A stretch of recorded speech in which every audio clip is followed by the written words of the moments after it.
Hi guys, welcome back to a new video. আজকে আমি আবার চলে এসেছি একটা নিউ ভিডিও নিয়ে। যারা আমার ভিডিও প্রথমবার দেখছো তাদেরকে আমি জানাই হাই। আমার নাম পারো। আমি হসপিটাল ম্যানেজমেন্টের স্টুডেন্ট। আমি ব্লগস বানাই ইউটিউবে, বাট আমার যারা সাবস্ক্রাইবার আছে তারা হসপিটাল ম্যানেজমেন্ট রিলেটেড অনেক ভিডিওর জন্য আমাকে রিকোয়েস্ট করে। আমি তাদের জন্য এখন recently hospital management related videos বানাচ্ছি। আর আমি সব কটা টপিক আমি ভীষণভাবে 10 মিনিট 12 মিনিটের ভিডিও করে বানাচ্ছি, যাতে আমি পুরোটা ক্লিয়ার করতে পারি তোমাদেরকে। আমি অনেক ডিটেলসে অনেকগুলো ভিডিও বানাচ্ছি আমি এখন। তো আজকে এর আগেও আমি দুটো ভিডিও বানিয়েছি। আজকের টপিক হচ্ছে ওয়াচ বিফোর অ্যাডমিশন। আমি যেটা দিয়েছিলাম। তো আজকে কিছু হসপিটাল ম্যানেজমেন্ট রিলেটেড ফ্যাক্ট আছে যেগুলো তোমাদেরকে আই গেস আমার জানানো দরকার। কিছু জিনিস যেগুলো অনেকেই জানে না, এগুলো কোথাও পাবে না, ইউটিউবে বা কিছুদিন না, কোনো গুগলেও না। তোমরা যদি কোনো সিনিয়রদের সাথে কথা বলো তাহলে হয়তো তোমরা এইসব ইনফরমেশন জানতে পারবে। বাট আমার মনে হলো যে আমার উচিত এরকম বলা, কারণ বলে রাখা এই জিনিসগুলো সব হসপিটাল ম্যানেজমেন্ট সম্পর্কে এ টু জেড কোনো ইনফরমেশন যেন এরকম যেন না থাকে যে তুমি এই বিষয়টা আগে থেকে জানো না। কারণ আমি যখন 10th-এর পর থেকে আমার কেরিয়ার নিয়ে ভীষণ চিন্তা শুরু হয়ে গিয়েছিল। আমি যে কী করবো না করবো আমি তো কিছু বুঝতে পারছিলাম না, আমার কেরিয়ার নিয়ে এত চিন্তা। বাট আমার ইচ্ছে ছিল হসপিটাল ম্যানেজমেন্ট নিয়ে পড়ার। বাট আমি না ইউটিউব থেকে বা গুগল থেকে সেরকম হেল্প পাইনি, বা আমি ইউটিউব বা গুগল থেকে যা দেখে এসেছিলাম আমি এখানে এসে তার পুরো উল্টো দেখছি। ঠিক আছে, আমি যা দেখেছি গুগলে যা বা ইউটিউবে তা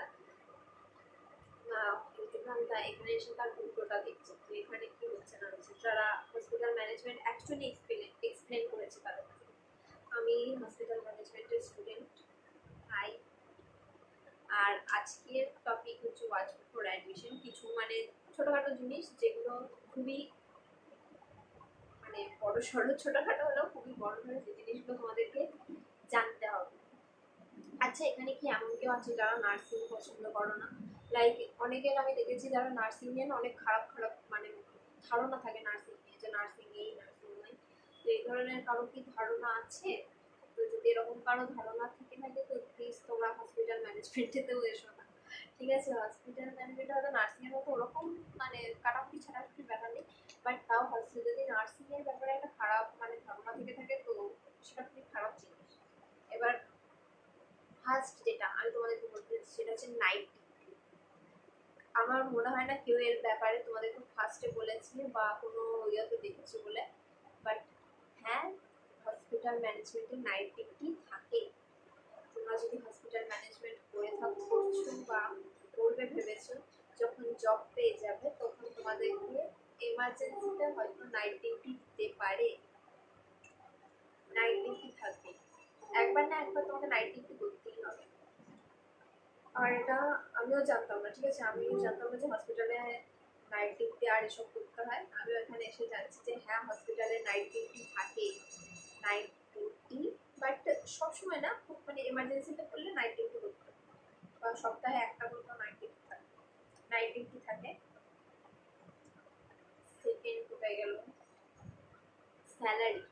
স্যালারি যদি তুমি গুগলে সার্চ করো 30,000 টাকা দেখাবে। আমিও সার্চ করেছিলাম, আমিও অবাক হয়েছি যে ফার্স্টে ফ্রেশারদের 30,000 টাকা, তারপর 20,000 টাকা। আমি যখন এখানে এসেছি তখন ম্যামদের সাথে কথা হচ্ছিল যে আমাদের না কিছু ক্লাসমেট একদম অবাক শুনে যে আসল প্রাইস আসল স্যালারি কত শুনে আমার ক্লাসের অর্ধেক জনের এরকম হয়ে গেছে। কারণ ওদের না কোনো ধারণা ছিল না যে হসপিটাল ম্যানেজমেন্টের আসল স্যালারি কত। ওরা ওই গুগল ইউটিউব দেখে এসছে, আমিও দেখে এসেছিলাম, বাট আমার একটা ধারণা ছিল। আমি আমার সিনিয়রদের সাথে কথা বলেছিলাম যেহেতু, বাট ওরা পুরো গুগল ইউটিউব দেখে এসছে। ওদের পুরো ধারণা ছিল যে 30,000 20,000 এরকম করে স্যালারি। বাট এখন আমি যেটা বলছি, স্যালারি হচ্ছে 8,000 থেকে স্টার্ট। ওকে, 8,000 থেকে স্টার্ট বা 10,000 থেকে স্টার্ট। যেগুলো খুব ফেমাস হসপিটাল যেমন অ্যাপেলো, মেডিকা, এরা 8,000 থেকে স্টার্ট করে। ঠিক আছে, কারণ এদের ব্র্যান্ডটাই অনেক বড়। এখানে চাকরি করা অনেক বড় সড়ো ব্যাপার। তো এরা 8,000 থেকে স্টার্ট করে। কিন্তু যেগুলো মাঝারি টাইপের ফর্টিজ, আমরি, এইসব হসপিটাল, এরা 10,000 থেকে স্টার্ট করে স্যালারি। এটা হচ্ছে স্যালারির আসল স্যালারি। আমি তোমাদেরকে বলে রাখি, স্যালারি যেরকম গুগলে তোমরা দেখতে পাও সেরকম আদৌ না। স্যালারি 8 থেকে 10,000, এটা হচ্ছে স্টার্টিং স্যালারি। এরপর মানে এক্সপিরিয়েন্সের সাথে চেঞ্জ হবে, এটা বলবো না যে চেঞ্জ হবে না, এটা এরকম থাকবে, এটা হবে না। এক্সপিরিয়েন্স তোমার সাথে সাথে গেইন হতে হতে তোমার এটা অনেকটা বাড়তে পারে। যতটুকু তুমি এক্সপিরিয়েন্স করতে পারবে ততটুকু তুমি বাড়তে পারবে। এটা হচ্ছে আসল স্যালারি। আমার মনে হয় না, আমি নিজেই দেখেছি, আমি নিজেই ইউটিউবে বা গুগলে সার্চ করেছিলাম, আমি নিজেও কোথাও আসল স্যালারিটা দেখতে পাই, আমি এখানে সেটা দেখছি। বা এই নাইট ডিউটির ব্যাপারটা আমিও জানতাম না। এরপর হচ্ছে ট্রেনিং। ট্রেনিং হচ্ছে আমাদেরকে 6 মাসের জন্য ট্রেনিংয়ে পাঠাবে। ওই ট্রেনিং এর টাইমে নাইট ডিউটি দিলেও দিতে পারে বা নাও দিতে পারে, কোনো ঠিক নেই। নাইট ডিউটি বয়েজদের দেয়। এবার ট্রেনিংয়ে আরও অনেক ব্যাপার থাকে। ট্রেনিং হয় প্রায় 8 ঘন্টা অবধি, 8 ঘন্টা ট্রেনিং করতে হয়। সেখানে কোনো এক্সপ্রেস তো ব্যাপার থাকেই না, অনেক কষ্টের ট্রেনিং। এরপর হচ্ছে ইংলিশ। অনেকে আছে যাদের ইংলিশে প্রবলেম আছে, তো আমি বলবো ইংলিশটা যাদের প্রবলেম আছে তারা একটু প্লিজ মানে পড়ে না ইংলিশটা। তাই একটা বেসিক যেরকম নলেজ থাকতে হয় সেরকম একটা বেসিক কিছু তোমাদের একটা ধারণা যেন তোমার থাকে, যে একটা যাতে ইংলিশ তোমরা পড়তে পারো বা বুঝতে পারো, এরকম টাইপের। এরকম যেন না হয় যে তুমি ইংলিশ জানো না বা এরকম, খুবই খারাপ হয়ে যাবে ব্যাপারটা। কারণ গোটা স্টার্টটাই না ইংলিশে। ইংলিশটা মানে খুব বেশিও দরকার নেই, খুব কম হলেও মানে খুবই খারাপ। একটা বেসিক যাতে তুমি পড়তে পারো, বুঝতে পারো। আর যখন প্রেজেন্টেশন বা এরকম ধরনের অনেক কিছু ব্যাপার থাকে, প্রেজেন্টেশন দিতে হয় বা যখন এইচআর বা থাকে তাদের প্রফেশনালি তাদের সাথে ইংলিশে কথা বলতে হয়, ইন্টারভিউটাও ইংলিশে হয়।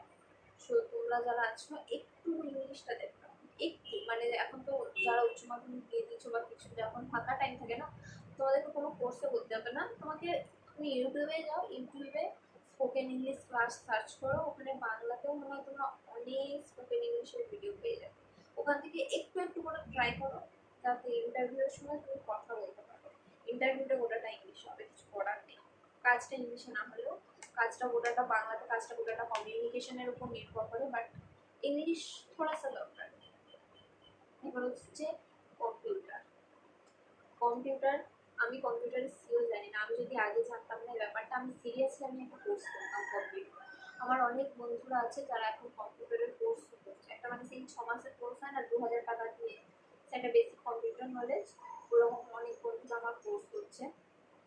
আমি পুরো উচ্চ মাধ্যমিকের পর পুরো ঘুরে বেরিয়েছি, ঠিক আছে, ঘুরেছি আমার বাড়ি, মাসির বাড়ি, পিসির বাড়ি করে বেরিয়েছি আমি।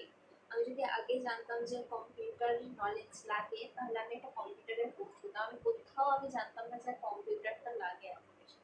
এখানে আসার পর আমি জানছি কম্পিউটার লাগবেই, কম্পিউটারের একটা নলেজ থাকতে হবেই কম্পিউটারের।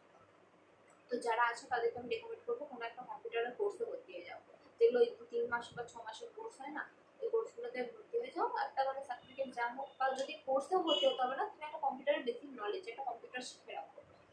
এক্সেল, অ্যাডভান্স এক্সেল, তারপর Microsoft Office Word, PowerPoint, ওইসব যা আছে না ওই জিনিসগুলো একটু শিখে রাখো। কারণ কলেজে উঠে অনেক প্রেজেন্টেশন করতে হবে। তারপর বিলিং কাউন্টারের যে চাকরি হয় সেখানে গোটাটা কম্পিউটারের উপরেই ডিপেন্ড করছে, কম্পিউটার লাগবেই। এই জিনিসটা আই গেস কেউ বলেনি, আমিও জানতাম না। আর আমারও কম্পিউটারের সেরকম নলেজ নেই, কিছুই নলেজ নেই বলতে গেলে। আমিও কম্পিউটার এখন বসে শিখছি, আগে জানলে আমি কম্পিউটার শিখে রাখতাম। আমি 3 মাস পুরো এনজয় করে কাটিয়েছি আমার উচ্চমাধ্যমিকের পর। এটা হচ্ছে কম্পিউটার। যারা দেখছো তারা, যারা 10th পর দেখছো তারা খুবই ভালো, কম্পিউটার আর ইংলিশ একদম ভালোভাবে শিখে নাও যদি তোমাদের এই লাইনে আসার ইচ্ছে থাকে। এরপর যে পয়েন্টটা আছে সেটা হচ্ছে খুবই ইম্পর্টেন্ট পয়েন্ট, সেটা হচ্ছে তুমি যদি শাই বা ইন্ট্রোভার্ট টাইপের হয়ে যেতে থাকো। শাই বা ইন্ট্রোভার্ট মানে অনেকে বুঝো না, তাদেরকে আমি বলে রাখি যারা একটু লাজুকে টাইপের বা যারা কারোর সাথে কথা বলতে একটু মানে বুঝলাম, যেরকম আমি ছিলাম। আমার না মানে আমি একটু ইন্ট্রোভার্ট টাইপের ছিলাম ফার্স্টে, প্রথম প্রথম। এখন আমি ঠিক হয়ে গেছি। আমি এখন জানি না আমি কিভাবে ইন্ট্রোভার্ট থেকে এরকম এক্সট্রোভার্ট হয়ে গেলাম, আমি নিজেও জানি না। এখন আমি ভীষণ এক্সট্রোভার্ট, বাট আমি ফার্স্টে খুবই ইন্ট্রোভার্ট ছিলাম, যে আমি নতুন মানুষের সাথে কথা বলতে পারবো না বা এরকম টাইপের যারা আছে, যারা অচেনা অজানা মানুষদের সাথে কথা বলতে একটু মানে ভয় পাও, বা অনেকের থাকে না যে একটু শাই টাইপের, একটু লাজুকে টাইপের, কথা বলতে কেমন লাগে, তো তাদেরকে বলি তাদের জন্য এই কোর্সটা। আমি একদম ডাইরেক্ট বলে দিচ্ছি যে তাদের জন্য এই কোর্সটা না, কারণ এই কোর্সে তোমাকে অলরেডি হসপিটালে থাকতে হবে, সেখানে ডেলি নিউ মানুষ আসবে, ডেলি ডেলি তুমি নতুন নতুন মুখ দেখতে পাবে। তো সেখানে তোমাকে ওদের সাথে গিয়ে ফার্স্টে অ্যাপ্রোচ করে কথা বলবে, তারা এসে তোমার সাথে কথা বলবে, তোমাকে তাদের কাছে গিয়ে কথা বলতে হবে। সো তোমাকে ইন্ট্রোভার্ট হলে একবারই চলতে হবে না, মানে চলবে না, মানে বাংলায় একটা কথা আছে না, সে কথা বিক্রি করে খাওয়া, তো তোমাদেরও কাজ হয়ে যাবে ঠিক সেটাই। তোমাকে কথা বলে যেতে হবে, তোমরা যতক্ষণ কাজ করবে, মানে 8 ঘন্টার ডিউটি দেয়, তোমাকে 8 ঘন্টা মানে ছেড়ে বক করতে হবে, ছেড়ে কথা বলতে হবে, তবে যে হবে। তো তোমরা যারা আছো, যারা একটু শাই টাইপের বা ইন্ট্রোভার্ট টাইপের, তারা যদি আমার মতো এক্সট্রোভার্ট হয়ে যাও ভবিষ্যতে, আমি এখানে না, আমি 12 থেকে একটু এক্সট্রোভার্ট হয়ে গেছি, তাদের পক্ষে ভালো। বাট যারা একটু মানে এরকম টাইপের, যে কথা বলতে একটু অসুবিধা হয়, বা যারা একটু কি বলে না ইন্ট্রোভার্ট হয় না, হয়, তাদের পক্ষে মানে একটু না অনেকটাই খারাপ, কারণ এটা পুরোপুরি ডিপেন্ড করছে তোমার কমিউনিকেশনের উপরে। তুমি যত বক করতে পারবে তত ভালো। এটা হচ্ছে এরকম টাইপের। এটা হচ্ছে আজকে ওয়াচ বিফোর অ্যাডমিশনের ভিডিও। আমি আজকে এখানে কথা বললাম নাইট ডিউটি নিয়ে, আসল স্যালারি নিয়ে, ট্রেনিং নিয়ে, ইংলিশ নিয়ে, কম্পিউটার নিয়ে, আর তুমি যদি শাই বা ইন্ট্রোভার্ট হও সেই নিয়ে। আমি একদম তোমাদেরকে অনেস্টলি কথাগুলো বলেছি, ঠিক আছে? আমি তোমাদেরকে কোনো আশা দিই বা কোনো রকম মিথ্যে কথা বলিনি। একটা কথা আমি এখানে যেগুলো বললাম সেগুলো একটাও মিথ্যে কথা নয়, আর আমি যেগুলো বললাম আই গেস তোমরা সেগুলো কোথাও খুঁজে পাবে না। আমি যখন মানে 12 দিয়েছি, 12-এর পর আমি হসপিটাল ম্যানেজমেন্টের সিনিয়রদের সাথে ফেসবুকে কথা বলেছি, যাদের বাড়িতে ছিল হসপিটাল ম্যানেজমেন্ট স্টাডি এরকম ছিল। আমি তাদেরকে মেসেজ করে তাদের সাথে কথা বলে যতটুকু জেনেছি, হাফ জেনেছিলাম, বেশি জানতে পারিনি। বাট এখানে এসে অনেক কিছু জানছি আমি। তো এখানে এসে আমি যতটা জেনেছি, মানে যা জেনেছি আমি সব এরকম ইউটিউব ভিডিওর মাধ্যমে সব কিছু আমি বলে দিচ্ছি। আমি এরকম কিছু না যে আমি বলছি না। এই ছোটোখাটো ইনফরমেশন, যেরকম নাইট ডিউটি হয়তো সেগুলো জানবে না, আমিও জানতাম না নাইট ডিউটি, স্যালারিটা আমি জানতাম, স্যালারিটাও বললাম। ইংলিশ বা কম্পিউটারটা আমি জানতাম না, সিরিয়াস কম্পিউটার আমি আগে জানলে আমি একটু শিখে রাখতাম কম্পিউটার। তারপরে যারা যেরকম আসল কাজটা ইন্ট্রোভার্ট টাইপের যারা, তাদের যেটা আমি সেটাও বলে রাখলাম। এগুলো হচ্ছে ছোটোখাটো ব্যাপার, যেগুলো মানে জানা দরকার, আবার না জানলেও চলে সেরকম টাইপের। বাট আমি পুরো ইনফরমেশন দিচ্ছি। আমার ভিডিওগুলো যদি দেখো তোমরা, আমি এরকম মানে নিজেকে পাইয়ে বলছি না, বাট আমার ভিডিওগুলো যদি দেখো না, মানে হসপিটাল ম্যানেজমেন্টের আরও ভিডিও আসবে, তো সেই সব ভিডিওগুলো দেখলে আমার মনে হয় না তোমাদের কোনো সিনিয়র বা কিছু কারোর সাথে কথা বলা দরকার। তোমরা একদম অনেস্টলি আর সবটা জানতে পারবে, কোনো ভেজাল না, পুরো সত্যি কথা আর সবটা জানতে পারবে। আমি এখানে যা শিখেছি, যা বুঝেছি, আমি সবটা এখানে তোমাদের সাথে শেয়ার করছি। আমি কিছু লুকাইনি বা কিছু লুকিয়ে আমি কি বলছি, লুকিয়ে আমি কিছু বলিনি। আমি যেটা আমি জানি, যেটা আসল, আমি সেটাই বলেছি। সেই আজকে হচ্ছে ওয়াচ ফর অ্যাডমিশন, এই পয়েন্টগুলো তোমাদেরকে বলে রাখলাম। আমার মনে হয় এই পয়েন্টগুলো জানা দরকার যারা করছে তাদের। তো আজকের ভিডিওটা যদি তোমাদের ভালো লেগে থাকে তো অবশ্যই লাইক, শেয়ার এবং সাবস্ক্রাইব করে দিও। আর হসপিটাল ম্যানেজমেন্ট রিলেটেড আমি আরও ভিডিও আনবো ভবিষ্যতে। তো তোমরা যারা ইন্টারেস্টেড তারা অবশ্যই আমার চ্যানেলটাকে সাবস্ক্রাইব করে নাও, তাহলে তোমরা পরে যে ভিডিওগুলো আসবে সেগুলোও দেখতে পারবে। আমি এই নিয়ে হসপিটাল ম্যানেজমেন্ট রিলেটেড অনেক ভিডিও পোস্ট করতে পারবো। তো টাটা, সাবস্ক্রাইব, বাই।